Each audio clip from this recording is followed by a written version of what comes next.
नमस्कार. मराठी नात्यांच्या ह्या खास दुनियेत सगळ्यांचं स्वागत आहे. अच्छा, मामा, काका, मावशी, आत्या ही नावं ऐकल्यावर कधीतरी गोंधळ होतो नाही का? पण काळजी अजिबात करू नका.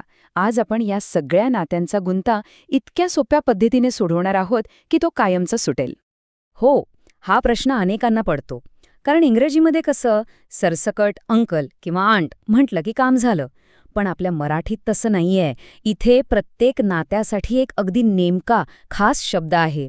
आणि म्हणूनच हा गोंधळ दूर करण्यासाठी आपण मिळून एक स्पष्ट असा कौटुंबिक नकाशा तयार करणार आहोत.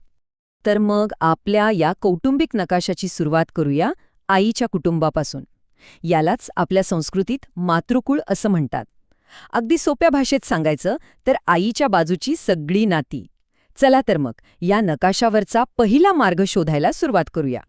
चला सगळ्यात आधी बघूया आईचे नातेवाईक म्हणजेच आपलं मातृकुळ. तर आईच्या कुटुंबात तिच्या आई-वडिलांना आपण म्हणतो आजी आणि आजोबा. हे तर खूपच सोपं आहे. खरी गंमत किंवा फरक सुरू होतो तो तिच्या भावंडांपासून. आईच्या भावाला आपण म्हणतो मामा आणि त्यांच्या पत्नीला म्हणतो मामी. त्याचप्रमाणे आईच्या बहिणीला आपण म्हणतो मावशी आणि त्यांच्या पतीला मावसबा. ही झाली आपल्या मातृकुळातील काही मुख्य नाती. आता या नात्यांची पुढची पिढी बघूया, म्हणजे आपली भावंड. आपल्या मामाच्या मुलांना मामे भाऊ किंवा मामे बहीण असं म्हणतात. आणि अगदी त्याचप्रमाणे मावशीच्या मुलांना म्हणतात मावस भाऊ किंवा मावस बहीण. पाहिलं, प्रत्येक नात्यासाठी किती नेमका शब्द आहे. यामुळे नात्यांमधली स्पष्टता अजूनच वाढते.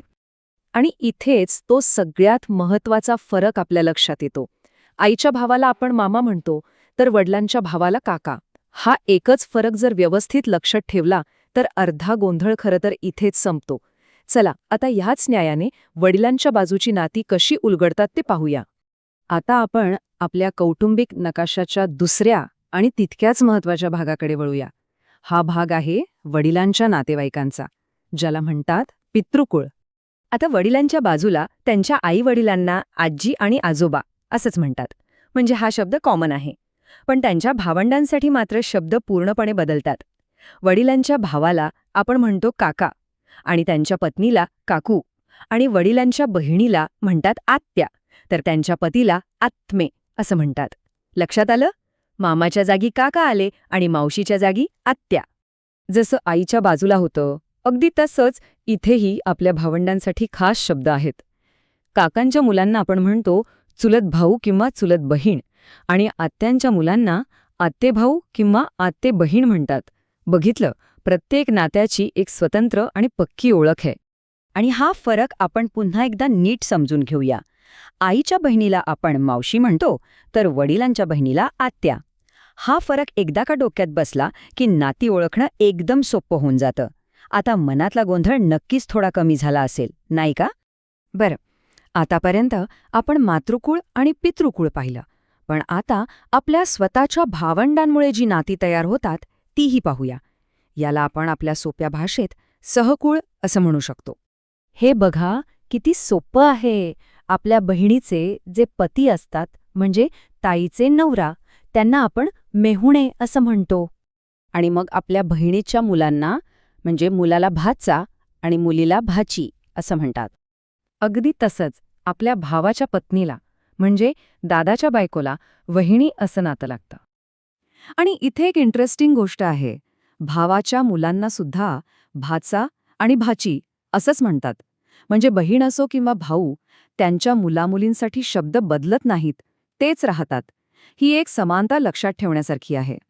चला तर मग आपण आत्तापर्यंत जे काही पाहिलं, जे काही शिकलो, त्याचा एका झटक्यात आढावा घेऊया.